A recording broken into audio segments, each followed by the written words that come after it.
El tema central de esta noche es el bicentenario de Carlos Marx. Y de entrada, la película que hemos podido disfrutar nos ha ubicado en tiempo, a inicios del siglo XIX, donde vimos un contexto socioeconómico y las condiciones laborales que facilitaron que el joven Marx encontrara una causa para su obra. La Alemania de la época le fue transformando al calor de la crítica en un humanista lleno de sensibilidad.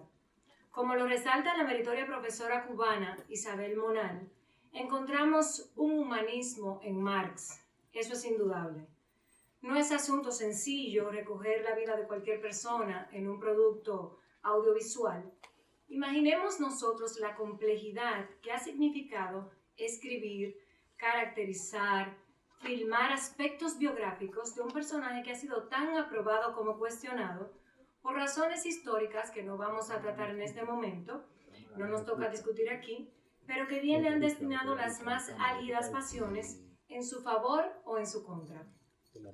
Quizás esta fuerte presencia es la razón por la que Marx ha sido considerado como el más influyente pensador de la historia de la humanidad. Tanto así que en 1999 la BBC News Online de Londres lanzó una encuesta en la que todos los lectores del mundo de este periódico debían elegir cuál ellos consideraban ser el pensador del milenio. Por supuesto, Marx fue escogido en primer lugar en la voluntad popular entre personajes como Albert Einstein, como René Descartes, Immanuel Kant, Stephen Hawking. Sin embargo, lo que me ocupa en este escenario no es profundizar sobre los aspectos biográficos o el pensamiento de Marx, sino más bien explicar lo que sucederá a continuación. El panel en el bicentenario de Marx, que tiene una génesis. Existe en nuestra fundación un programa de pasantías por áreas de estudio y nosotros dedicamos un espacio al estudio de la vida y obra de Marx. Por supuesto que la obra en una etapa ulterior. Ahora estamos en la parte esencial de la biografía y del levantamiento de todo el perfil de este pensador.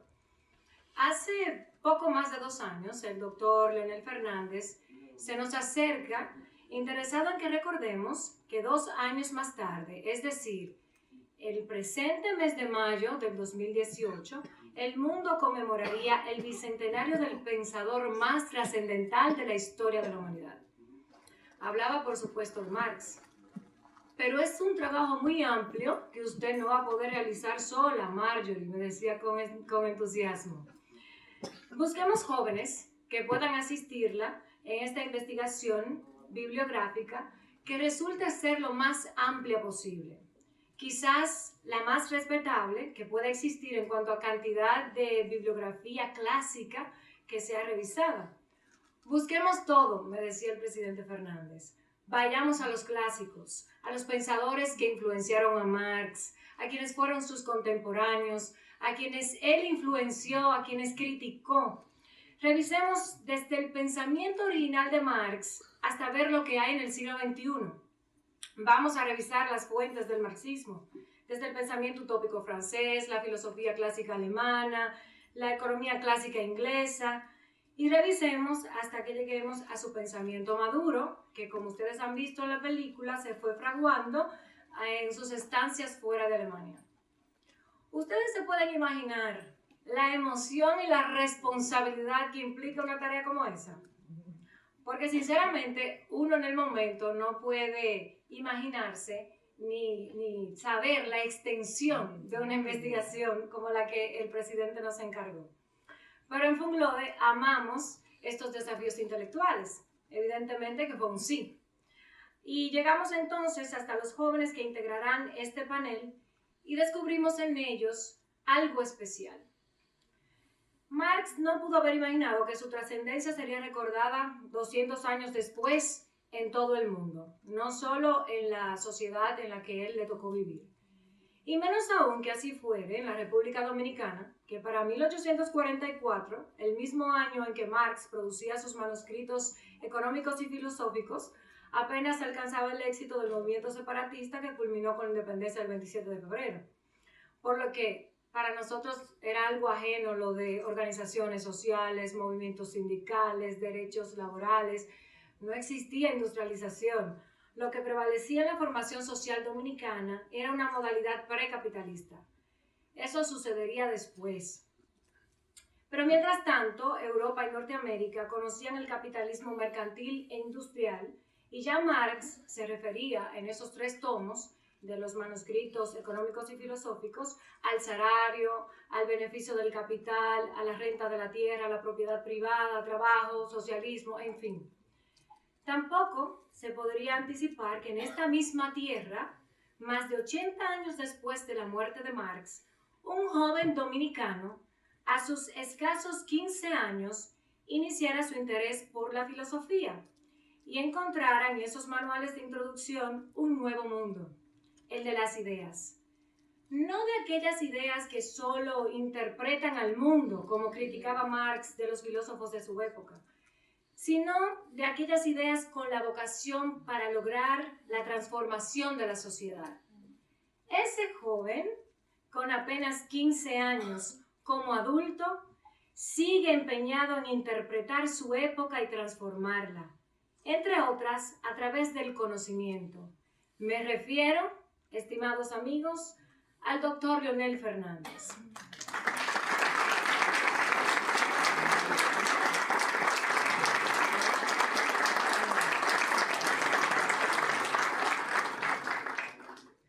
El concepto tiempo, apelando a lo que decía Norberto Bobbio en su obra Ni con Marx ni contra Marx, en la historia de las ideas es más largo y la muerte es a menudo aparente. En el mundo de las ideas nadie envejece ni muere.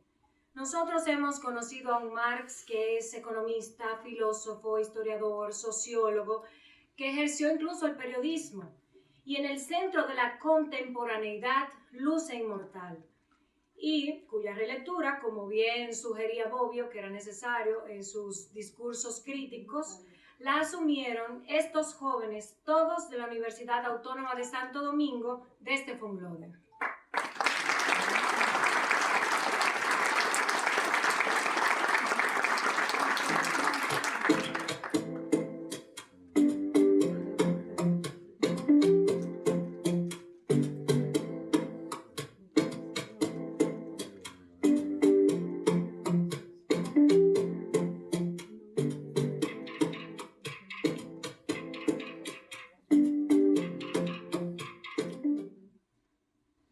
Estas imágenes que han visto aquí tratan de recrear un poco cuál ha sido el proceso de investigación de aproximadamente 1 año y 6 meses que tienen estos jóvenes desde la Biblioteca Profesor Juan Bosch, que también agradecemos toda la tolerancia que han tenido porque hemos ahí ocupado un cuarto que ya por los pasillos de Fonglode se reconoce como el cuarto de Marx. Yo voy a proceder a llamar a cada uno de estos jóvenes ahora, comenzando por Luis Pérez Fermín. Los voy a nombrar en el orden en que fueron integrándose a la investigación. Luis, que entraba a este programa de investigación como estudiante de término, ya es un economista y se hace notar por su responsabilidad con la investigación y por su carácter conciliador y alegre. Luis, por favor.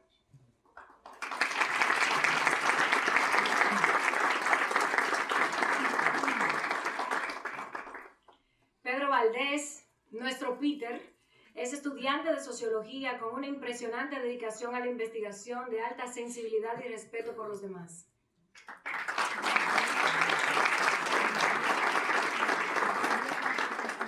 Franklin Gómez es amante al cine y seguro Franklin está feliz de que iniciamos con una película de Marx. Es un investigador responsable, siempre sale de las mayores complejidades con su mejor sonrisa.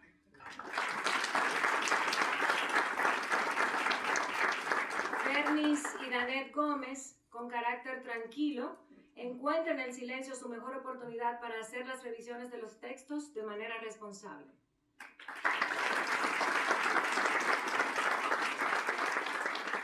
Y por último, a un joven que todos queremos, es Zavala Ricardo Yen, por su gran simpatía, trato amable, educación y una impresionante memoria histórica. También quiero aprovechar el momento para reconocer a dos jóvenes que han participado de este trabajo. Rafael Félix, que ha completado la investigación pero no se encuentra presente en esta noche, y la joven Eduarda Andújar, que participó en la primera parte de la pasantía como encargada de la compilación bibliográfica. Pido un aplauso también para ellos. Y en lo particular a mí me tocan las partes difíciles. Ahora yo tengo que llamar a nuestro moderador, que ustedes ya saben que es el doctor Leonel Fernández. ¿Y qué puedo yo decir que ustedes no sepan de él? Pues de común acuerdo, nosotros estuvimos pensando en decir de él lo que ha implicado en nuestras vidas, cada uno en su circunstancia particular. Y nos pusimos de acuerdo para hacer una especie de ejercicio, porque si de los grandes pensadores de la historia surgieron corrientes y seguidores, como en el caso de Babev, el babubismo, en el caso de Robert Owen, que era el padre del socialismo inglés, el owenismo, del propio Marx, el marxismo, de Lenin, el leninismo, y así, los babubistas, los owenistas, los marxistas, los leninistas, en nuestro siglo, ser parte del proyecto transformador de Leonel Fernández, basado en las ideas y el conocimiento, nos hace, inmerecidamente quizás, sentirnos sus discípulos. Seríamos entonces, como ustedes quieran, los muchachos de Leonel, los muchachos de Funglode y, ¿por qué no?, los jóvenes leonelianos. Y nosotros queremos presentarlo y llamarlo a este escenario como nuestro maestro. Muchas gracias por acompañarnos y por la oportunidad.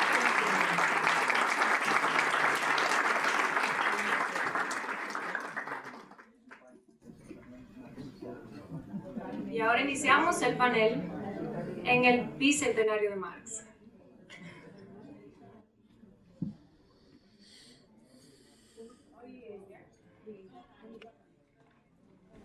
Bueno, quería empezar por hacerles una pregunta.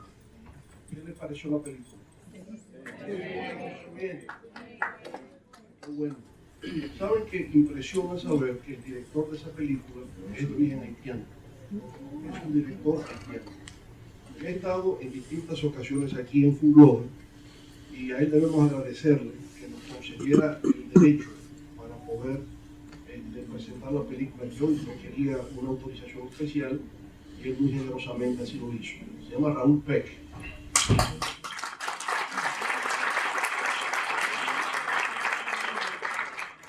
Raúl tuvo que salir con su familia de Haití en la época de la dictadura de Duvalier y se estableció en el Congo. Vivió muchos años en el Congo y después se fueron a vivir todos a Alemania. Y entonces él estudió cine en la Universidad de Humboldt de Berlín. Por eso la película es en alemán. Además de Marx y Engels, que eran alemanes, pero él también estudió en Alemania, y por tanto la primera versión de la película es en alemán. Pero lo que sí vemos es que pudo, de alguna manera, darle una interpretación visual a una época que está llena de luchas, de conflictos, pero al mismo tiempo de ideas innovadoras. Cómo expresar en el cine la riqueza de las ideas que se estaban difundiendo en aquella época. Yo creo que es el gran éxito cinematográfico de este hermano, amigo, cineasta haitiano Raúl Peck. Estoy pensando que tal vez luego, en otra ocasión, podamos presentar otro gran documental de él, que trata de la vida de un gran novelista afrodescendiente norteamericano llamado James Baldwin. Y el documental se titula I Am Not Your Negro, yo no soy tu negro. Y es el tema racial en los Estados Unidos, pero es una obra de arte, una obra maestra que se ha logrado en el género documental, y creo que valdría la pena que también lo podamos discutir aquí en otra ocasión. Bueno, pues vamos entonces, ¿verdad? Tomando como punto de referencia la película, a ver cómo podemos discutir con ustedes que han estado trabajando ya durante más de un año el pensamiento de Marx, preparándonos precisamente para este festejo del bicentenario de uno de los más destacados pensadores de todos los tiempos, Karl Marx.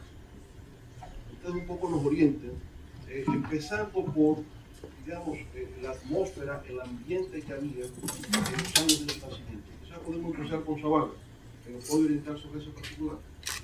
qué estaba ocurriendo, ¿no?, en Europa, en Francia, en Alemania, en los momentos en que Marx nació. Bueno, Marx nació el 5 de mayo de 1818 en un contexto en el que en Europa se vivían grandes revoluciones. Podemos mencionar algunas como la Revolución Francesa de 1789, entre otras revoluciones. El caso es que Alemania también quería vivir esos aires que se estaba viviendo. Entonces, Marx nace en un hogar donde su padre, que era de origen judío, se cambia el nombre a Henry Marx porque este padre tenía como oficio el derecho, era abogado, y si no se cambiaba a protestante, entonces no podía ejercer la carrera de derecho y por ende podía descender en términos sociales. Por un lado, tenemos que Marx, sus primeros años en su formación educativa, la recibe de su padre, que se había leído a grandes pensadores, tenía un pensamiento completamente liberal y burgués. Además de eso, su madre era de los Países Bajos, también de origen judío. Marx era el segundo de la familia que tenía Heinrich. Este pensador tuvo una infancia, él era muy conversador, pero en el desarrollo de la escuela, este filósofo alemán tenía una gran particularidad, y era que aparte de ser divertido, él podía atacar de una forma como satírica y ridiculizaba a sus compañeros del aula. Su madre lo estimaba mucho, pero decía como que era un poquito insoportable, pero lo amaba. De hecho, ya en los últimos años de su vida no tuvo un gran contacto con su madre, sino que era más cercano con su papá, que murió en el año de 1838. Zavala nos dice que antes del nacimiento de Marx, Marx nace en el 1818, por eso celebramos los 200 años ahora. 1789, la Revolución Francesa, ¿no?, el más grande episodio histórico de final del siglo XVIII, que es una revolución contra la monarquía de los Borbones y contra las monarquías en general, porque cuando llega Napoleón Bonaparte al poder, lo que hace es que extiende los valores y los ideales de la Revolución Francesa a las demás monarquías de la época, y eso llegó hasta Alemania. Las tropas napoleónicas llegaron a Alemania, pero ya en el 1815, Napoleón ha perdido en Leipzig, ha perdido en Waterloo, y ya Europa está en paz. Se firma el Congreso de Viena, el acuerdo en el Congreso de Viena, que va a garantizar un siglo de paz en toda Europa. En ese contexto es que nace Marx. Ya han terminado las guerras napoleónicas, ha culminado la Revolución Francesa, estamos en la Revolución Industrial, ¿no? Ya ha llegado a Europa la Revolución Industrial. Entonces nace Marx. Zavala nos ha dicho que inicialmente es educado por su padre. ¿Cómo es eso? ¿Por qué el padre tenía esas condiciones o esa capacidad para tomar la educación de su hijo?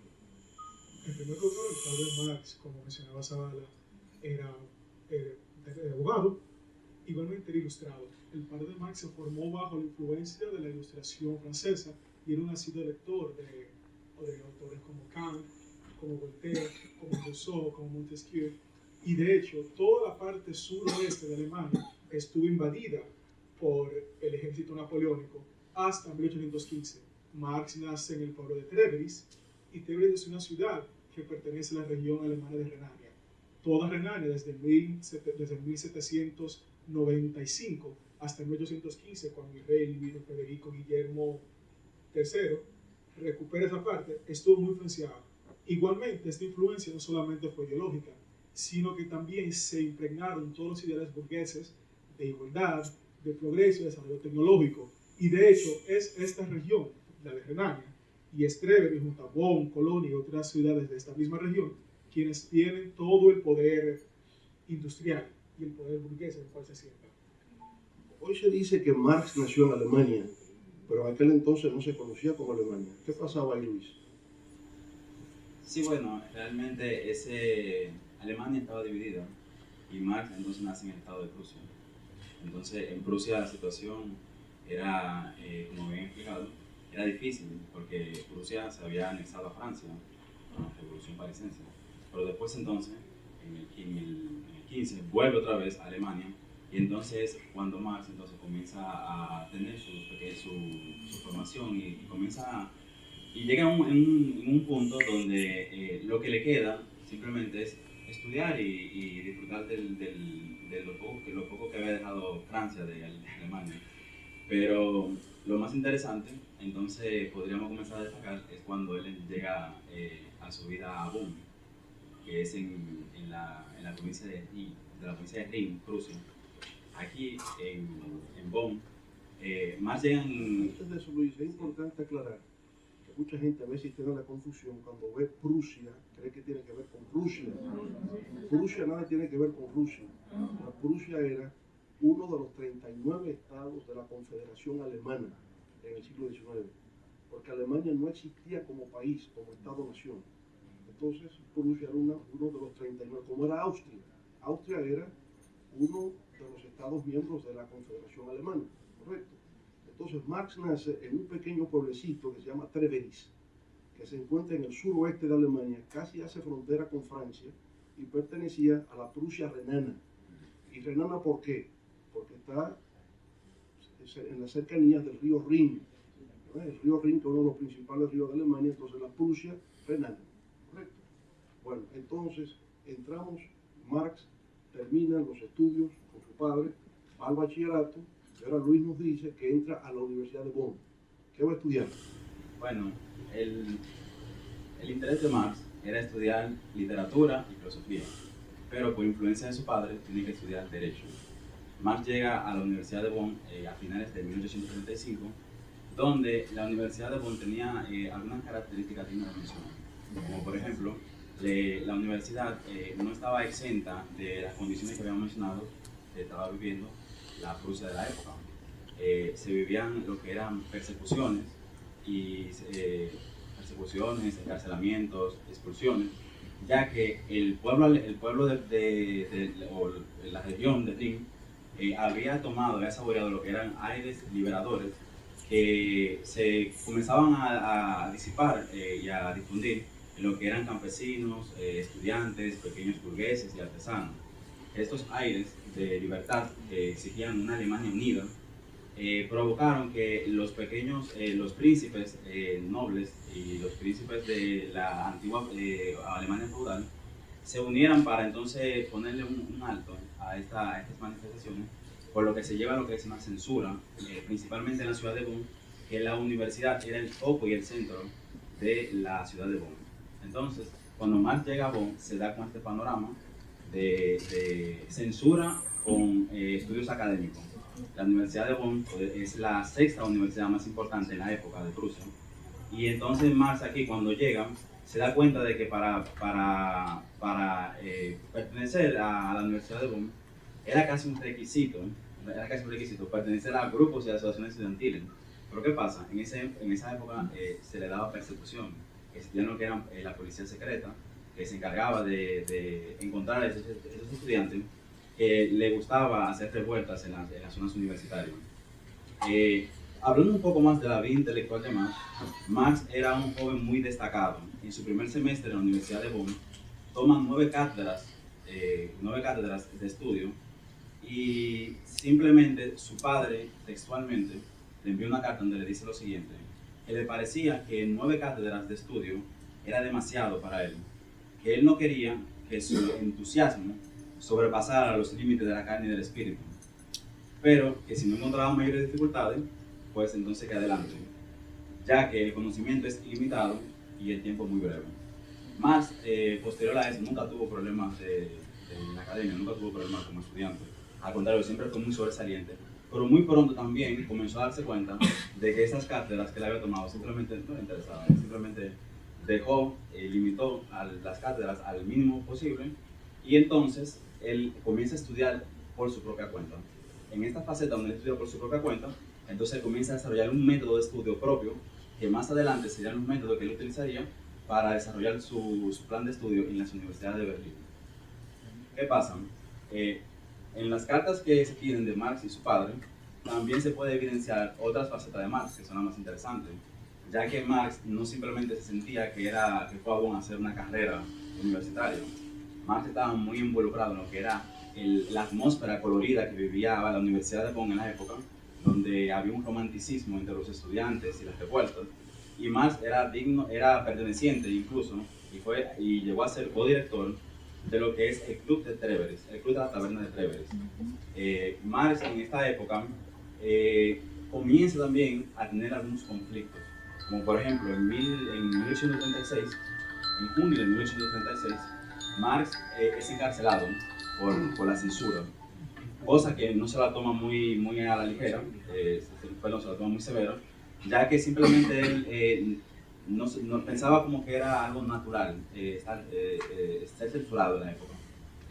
Pero para agosto de ese mismo año, entonces aquí la cosa se complica un poco más, porque Marx llega a tener un duelo con lo que vendría siendo un hijo de un Junker, o sea, un hijo de un noble, en el cual el padre de Marx se preocupó bastante por la situación y el desvío que tiene Marx en la época, y entonces envió una carta a la Universidad de Bonn externándole de que Marx terminaría su estudio en la Universidad de Berlín. Vamos a dejarlo ahí y entonces que Frei nos diga. Luis ha dicho que pasó algo interesante, que no tiene nada que ver con el aspecto académico. ¿Qué fue esa cosa interesante en la vida de Marx, medio oscura, en la época de Bonn, que Luis dice que es lo más interesante? Sí, es lo más interesante porque cuando llega a esa época oscura, Marx se refugia en el alcohol. Se aleja un poco de su carrera, lo que es el derecho, y se vuelve un poco melancólico, así se podría decir. El Club de las Tabernas. En el mismo club, el club ya mencionado por Luis, el Club de las Tabernas. Luego de todo esto, ya Marx, de los conflictos en Bonn, Marx retoma su vida universitaria en Berlín. Berlín totalmente diferente a la Universidad de Bonn, 8 veces más grande que la Universidad de Bonn. Había una atmósfera contraria, no, pero sí diferente a la Universidad de Bonn. En la Universidad de Berlín, la atmósfera era permeada por tres grandes filósofos, Fichte, Hegel y Kant. Pero sobre todo, la atmósfera que se refiere del hegelianismo, del cual Marx iba a tomar poco a poco la diferente directrices de Hegel. Quizás habría que enfatizar, ¿verdad?, que cuando Marx se traslada de la Universidad de Bonn a la Universidad de Berlín, la Universidad de Humboldt de Berlín, en ese momento es la universidad más importante del mundo. La más importante del mundo y que incluso va a trazar el modelo universitario a nivel mundial, la universidad de tipo Humboldt. Ahí llega Marx y como dice Freinis, hay una influencia de los grandes filósofos de la época, de Fichte, de Kant, pero sobre todo de un profesor de esa universidad que acababa de morir poco tiempo atrás, llamado Hegel, ¿verdad? Entonces las ideas de Hegel son las que están dominando en la Universidad de Berlín. Entonces Marx en principio estudia Derecho, jurisprudencia, por complacer a su padre, pero cuando llega a Berlín descubre que su verdadera vocación es la filosofía, y la filosofía de Hegel. Entonces, ¿qué pasa aquí, Rafael, con respecto a Hegel? ¿Y cómo influye su pensamiento en los jóvenes de la época? Bueno, como bien decían mis compañeros, Marx, luego de que va a Berlín, se encuentra con esta sociedad totalmente heterogénea, porque estamos hablando de Berlín, que es la ciudad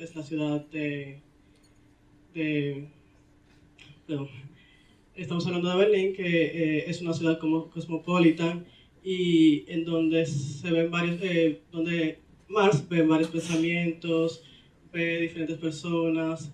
Entonces, como decía el doctor, quedan estos vestigios del pensamiento de Hegel que había muerto no hace tanto. Entonces, Marx, como mis compañeros mencionaron también, Marx era autodidacta. Decide aprender filosofía por sí mismo, aparte decide aprender otras lenguas. Ya dominaba el francés y decide aprender inglés para poder seguir en su crecimiento intelectual. Durante su estadía en esta universidad, el pensamiento de Marx cambia de manera, digamos que un poco radical. este se va por la izquierda y decide abrazar el materialismo. Decide abrazar el materialismo y... Vamos a ver una cosa ahí todavía, Freddy, si quizás Pedro nos puede ayudar. Esos años de Berlín son años muy influyentes en el desarrollo intelectual de Marx. Entonces, Hegel es la figura que se estudia, pero él va a formar parte de un círculo de jóvenes que se va a llamar el Círculo Hegeliano. Ahora Marjorie quiere que aquí se cree un blog del Círculo Leoneliano, pero yo no sé la fortuna que eso pueda tener el profesor Sotolongo con el pensamiento complejo. Pero en principio él se adhiere a ese círculo hegeliano. ¿Quiénes están ahí y cómo es que influyen en él? Primero, para entender un poco quiénes son los jóvenes hegelianos, hay que entender que en 1832, cuando Hegel muere, sus seguidores se dividen en dos grupos, uno de izquierda y uno de derecha. La derecha hegeliana, que estuvo compuesta sobre todo por profesores de corte conservador, promonárquicos y que abrazaban el protestantismo luterano, tenía una interpretación de resistencia al cambio de la doctrina hegeliana. Por otro lado, los de izquierda, reaccionarios, en algún punto anárquico, ateos, materialistas, eran jóvenes, no solamente estudiantes, también profesores, quienes interpretan la doctrina de Hegel desde el punto de vista del cambio y de las transformaciones. En 1937, Marx se enferma y debe pasar una estadía en una villa al norte de Berlín llamada Stralow. Verano, primavera, más o menos. Y es entonces, en este momento, cuando conoce el Club de los Doctores, con un alemán, el Doctor Club. Ahí entonces él entra en contacto con un profesor, en primer lugar, llamado Bruno Bauer, que es profesor en la Universidad de Berlín, y también con otros jóvenes como Max Stirner, Ludwig Feuerbach, entre otros. Durante este periodo, Marx entonces hace un vuelco del hegelianismo, que es una doctrina filosófica que antepone las ideas y una realidad espiritual supramaterial al mundo tangible, a una posición materialista. ¿Qué dice el materialismo? Entonces, que lo que antecede la idea es el mundo material, que a partir de la existencia concreta se desprenden entonces todas las demás categorías del pensamiento. Marx luego regresa a Berlín y luego de que él era adepto de Hegel y seguidor de Hegel, a pesar de que al principio no tuvo un acercamiento porque parece que Marx se sintió enfermo de toda esta ovación a Hegel. Y de hecho, en una de las cartas que escribió a su padre en 1936, describe que él se sentía mal de hacer de una figura humana casi un dios y elevarlo a una posición casi apoteósica. Entonces Marx primero tiene una relación como de amor-odio con Hegel, porque en primer lugar no le gusta, no sigue. Luego entonces descubre Hegel la dialéctica, que lo va a marcar durante toda su vida, y luego entonces pasa a una posición crítica a Hegel, donde él quita su trasfondo idealista para volver a un país solamente recupera la dialéctica. Eso va a ser muy importante porque esto que explica Pedro es el tema fundamental de la filosofía, la relación entre ser y conciencia. Mientras que para los idealistas tipo Hegel, la conciencia determina el ser, es decir, lo espiritual por encima de lo material, Marx entendía que las ideas nacen de la relación material de los hombres. Entonces, de esa concepción de que es el ser lo que determina la conciencia y no al revés, nace entonces la visión dialéctica de la filosofía, que es lo que va a marcar el pensamiento de Marx, el materialismo dialéctico. Ya después veremos el materialismo histórico, que es su aproximación a una interpretación de la historia. ¿Correcto? Entonces, seguimos entonces con Frenis. Sí, Bruno Bauer, Ludwig Feuerbach, que incluso los vimos en la película, los mencionaban a Bruno Bauer, mencionaban a Feuerbach, fueron personas que influyeron en Marx, eran profesores de la universidad, jóvenes, pero influyeron en Marx en esa época. sí, sobre todo también Carl Friedrich Schumpeter y Bruno Bauer fueron los dos principales que influenciaron y que arrastraron a Marx hacia una futura más radical o más a la izquierda de lo que es el hegelianismo. Son estos dos maestros que arrastran a Marx en el Club de la Caverna, perdón, de la Caverna no, en el Club de los Doctores, donde El Club de las Tabernas era en Bonn. el Club de los Doctores en Berlín. en Berlín, que no tan solo pertenecía a ese club, había otro club también fundado por Bruno Bauer, que era Die Friend. También hay los jóvenes, entre Feuerbach, Bauer, el hermano de Bauer, Otto Bauer. Otto Bauer. Ellos eran austríacos que estaban en Berlín. Ahí cada uno ponía su punto de vista acerca de sus diferentes posturas acerca de la realidad que tenía la sociedad en ese tiempo alemán. Correcto. Entonces ahí Zavala. Marx se hace filósofo, ¿no? O sea, es ahí. Y fíjense algo interesante, no necesariamente en el aula, es un grupo de jóvenes que se reúnen aparte y empiezan entonces ellos a estudiar estos temas y a reflexionar sobre eso y se dan cuenta de la importancia que estos estudios tienen con el mundo real. No es estudiar solo por aprender y tener conocimiento, sino cómo eso se aplica al mundo real. Bueno, entonces Marx va a terminar sus estudios ahora en la Universidad de Berlín y escribe una tesis sobre filosofía. ¿Usted recuerda cuál fue su tesis para graduarse de doctor? Sí, bueno, Marx estudió en Berlín, como habían señalado, pero decidió presentar su tesis doctoral en la Universidad de Jena, porque entendía que la Universidad de Berlín era como un aparato del poder monárquico que ejercía Federico Guillermo IV. Esa tesis estuvo inspirada en los filósofos griegos. La tesis se llama Filosofía de Demócrito y Epicuro. Diferencia en la filosofía de la naturaleza entre Demócrito y Epicuro. Mira qué cosa tan complicada esa, ¿eh? Esa fue la tesis doctoral de Carlos Marx y pasó algo muy puntual, y es que, como mencionaban, con la censura que aplicó Federico Guillermo IV, Marx no puede ejercer la cátedra universitaria, porque para 1842 él viaja y visita a su amigo Bruno Bauer, pero Bauer había sido destituido de la cátedra universitaria, de modo que Marx no pudo ejercer la docencia universitaria. La alternativa para difundir sus ideas fue el ejercicio periodístico. Como no tenían la oportunidad de dar clase en una universidad, entonces a través del periodismo iban a poder difundir sus ideas. ¿El primer periódico donde empezó a trabajar? Exacto. Bueno, el primer periódico fue la Gaceta Renana. Él inicia primero inicia sus pininos en el periodismo con Bruno Bauer, cuando realiza algunas críticas a la religión, y contribuye con Moses Hess, que fue su mentor en el Doctors Club, a fundar la Gaceta Renana.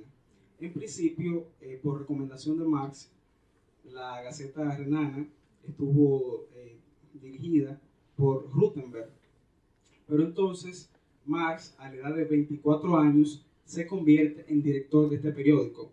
La pluma de Marx era tan excelente que él hizo que el número de suscriptores aumentara dramáticamente, porque era un elemento que le agregaba mucho valor. Es decir, donde Marx iba, caía muy bien, y la gente, independientemente de la postura que tuviesen, reconocían a un gran intelectual y a un gran pensador. ¿Qué pasó con la Gaceta Renana, Luis?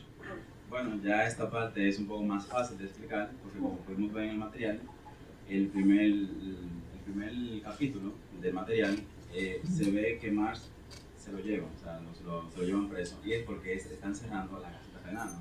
La Gaceta Renana fue víctima de censura por parte del gobierno prusiano, por lo cual Marx entonces recibe la ayuda de Rush y se va entonces a... Que lo vemos en la película, ¿no? Hablo Rush.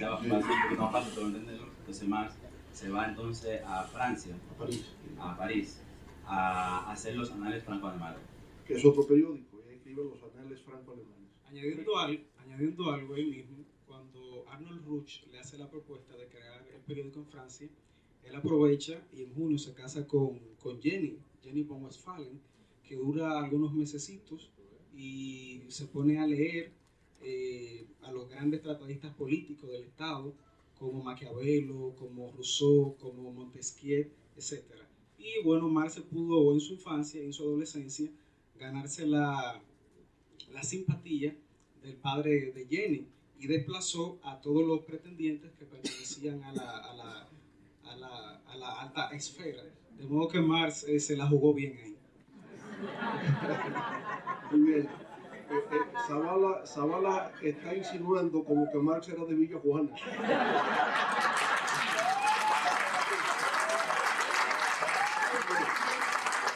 Rafael, estando en París, entonces Marx conoce a su gran amigo de toda la vida, quien será su colaborador en la difusión de las ideas revolucionarias. ¿Quién es este personaje y qué ingrediente le añade, digamos, al desarrollo intelectual de Marx? Bien, en París, Marx tiene la oportunidad de conocer a Engels, quien es, como vimos en la película, un alemán, hijo de un burgués en Inglaterra.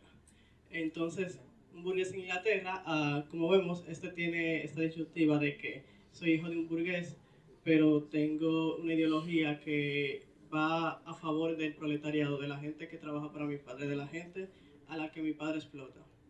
En la película se ponen a Marx y a Engels como si esos fueran antagonistas al principio, lo cual no es así.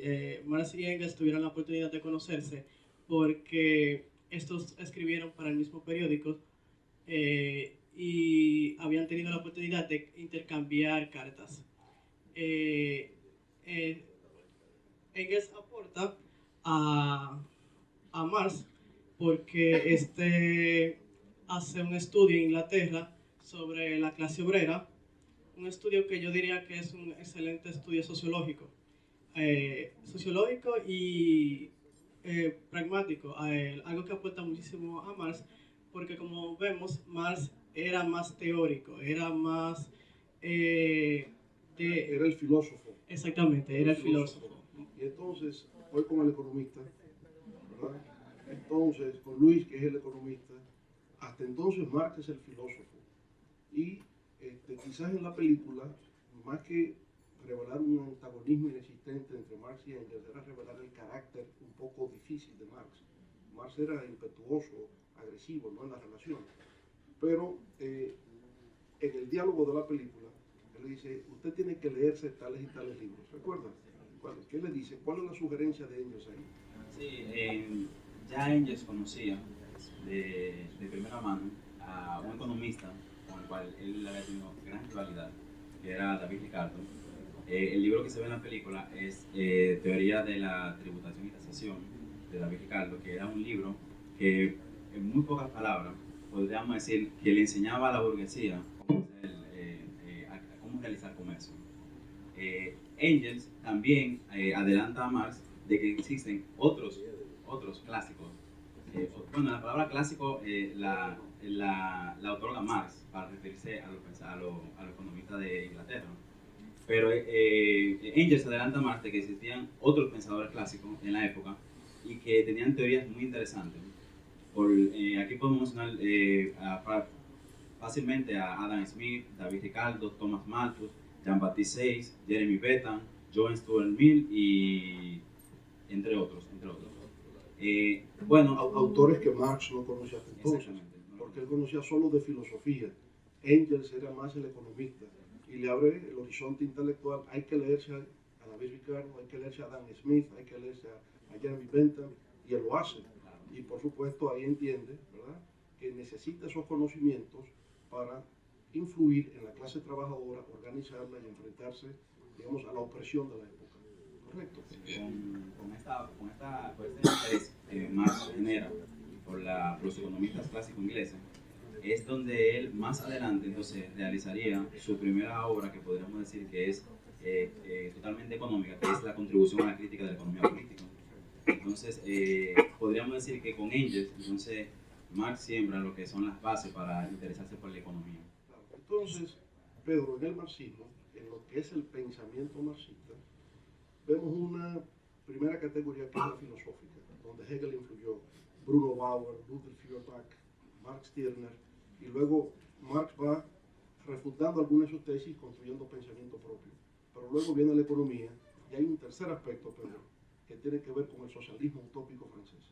¿No puede hacer alguna referencia sobre eso? Sí, en primer lugar es bueno también notar que la expresión de socialismo utópico francés es un término peyorativo que Marx acuña para referirse a todos aquellos pensadores, como vieron aquí, como Proudhon, como Weitlin, como el mismo quizás Bakunin, de aquellos pensadores que entendían que el mundo podría ser ordenado bajo una lógica socialista.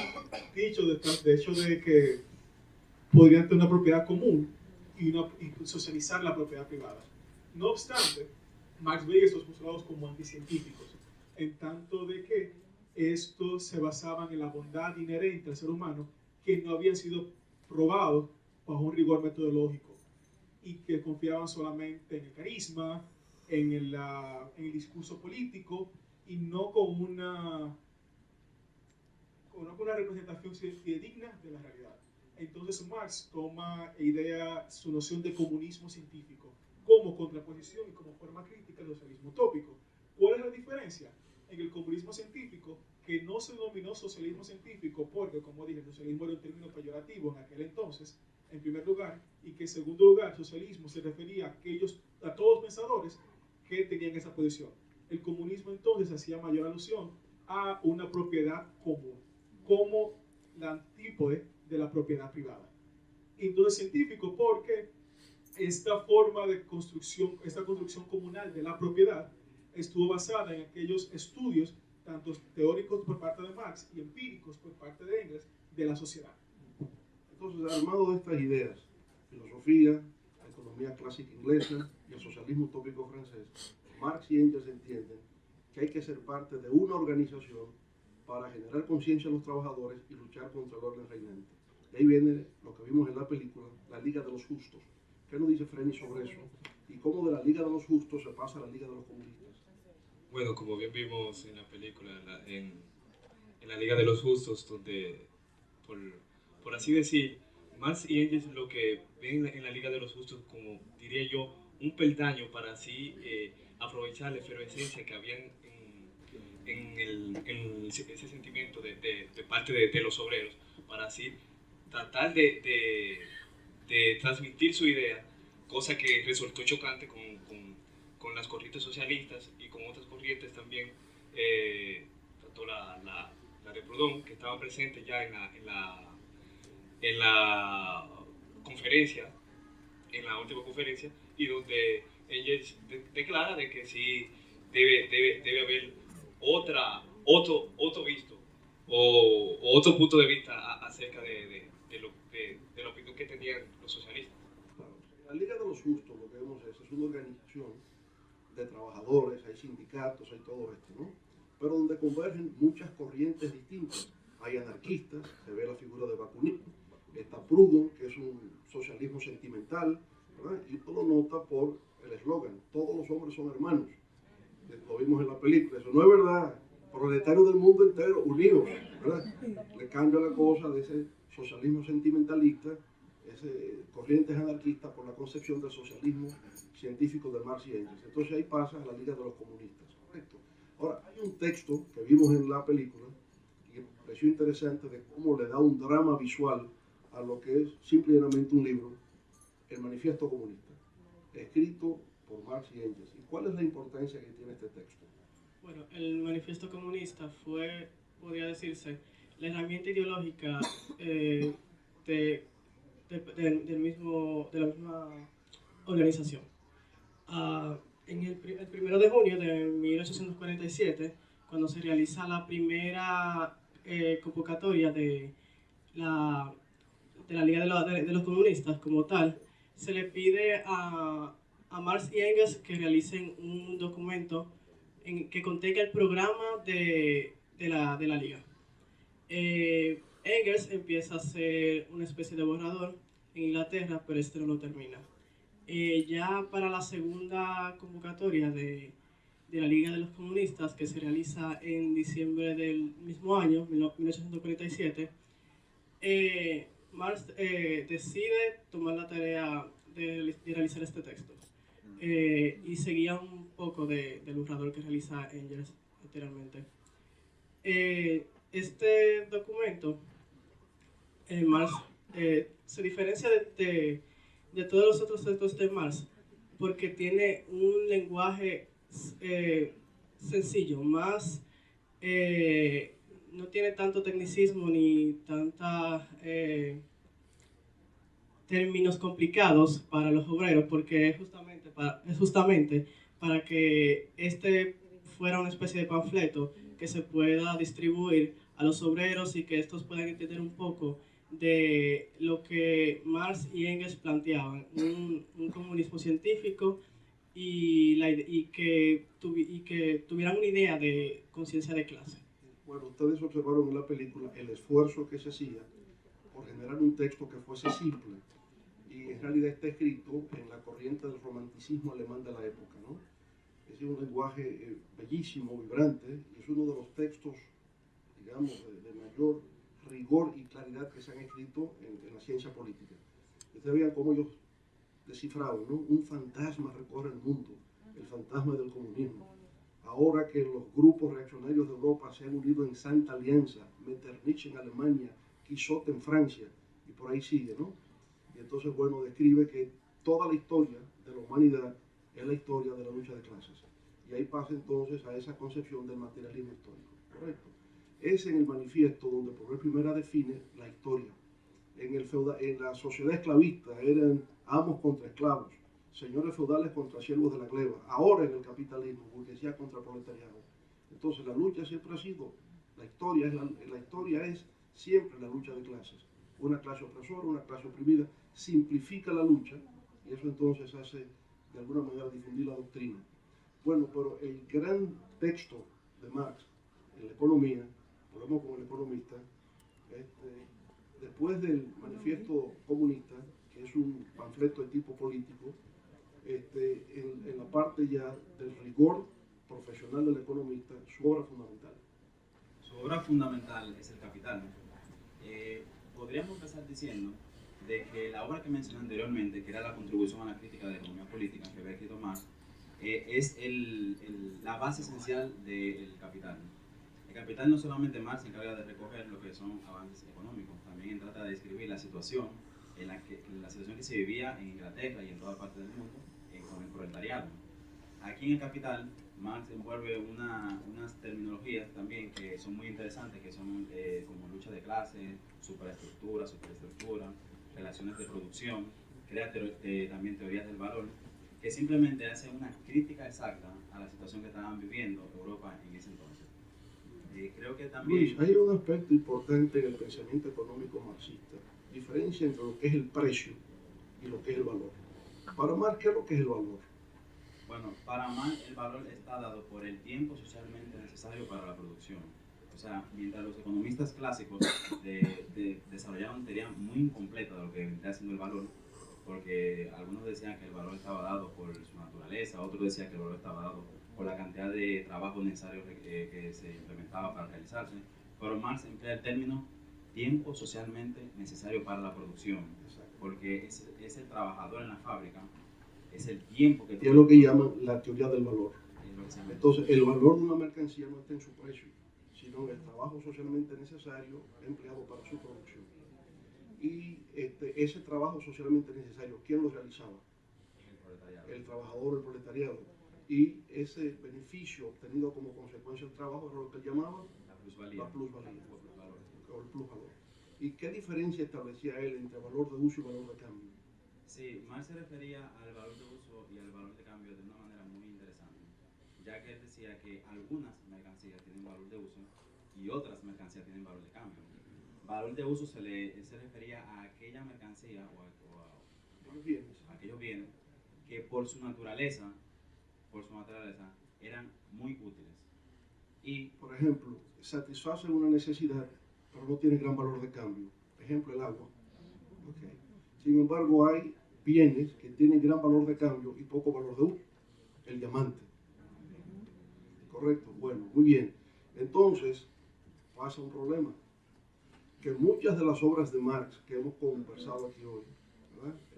Miseria de la filosofía, el Capital solamente él publica el primer volumen. Los otros dos los hace Engels, ¿verdad? Casi una década después. El 18 Brumario de Luis Bonaparte, la lucha de clases en Francia, ideología alemana. Esas obras de Marx prácticamente no fueron conocidas en vida de él. Esas obras se darán a conocer después que él muere. Y sobre todo de un gran acontecimiento, Pedro, que es el que le va a dar una dimensión universal a la figura de Carlos Marx. ¿Cuál fue ese gran acontecimiento histórico empezando el siglo XX? La revolución bolchevique. La revolución bolchevique. La revolución bolchevique y el triunfo leninista y la consolidación de la Unión Soviética es eso que le da la importancia que tiene Marx hoy día. ¿Qué sucede? Durante finales de la década de 1920 se funda el archivo marxista-leninista por parte de la Unión Soviética. Entonces, en la década siguiente, comienza a publicar muchos de los libros de Marx o a compilar muchos de los artículos periodísticos para conformarlo en forma de libros. Libros que hoy conocemos como el 18 Brumario, La Guerra Civil en Francia, Crítica de la Economía Política, Filosofía del Derecho de Hegel, fueron escritos que Marx produjo para ser publicados en forma de artículos periodísticos. También el redescubrimiento de la obra de Marx a partir del descubrimiento de muchos de sus textos escritos en la juventud y lo que se denomina el pensamiento del joven Marx. Esta fue una contribución interesante. Textos como los manuscritos económicos y filosóficos de 1844, los Grundrisse y entre otros fueron también producto de esta nueva oleada y este nuevo interés por Marx. Perfecto.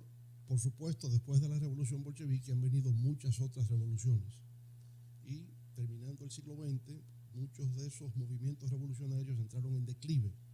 Hay algunos que dicen que esas revoluciones nunca estuvieron en concordancia con el pensamiento de Marx, en el sentido de que las revoluciones tendrían lugar en aquellos países con mayor desarrollo de las fuerzas productivas y que los países que realizaron revoluciones no exactamente correspondían a esa realidad. ¿Qué opina Zavala sobre eso?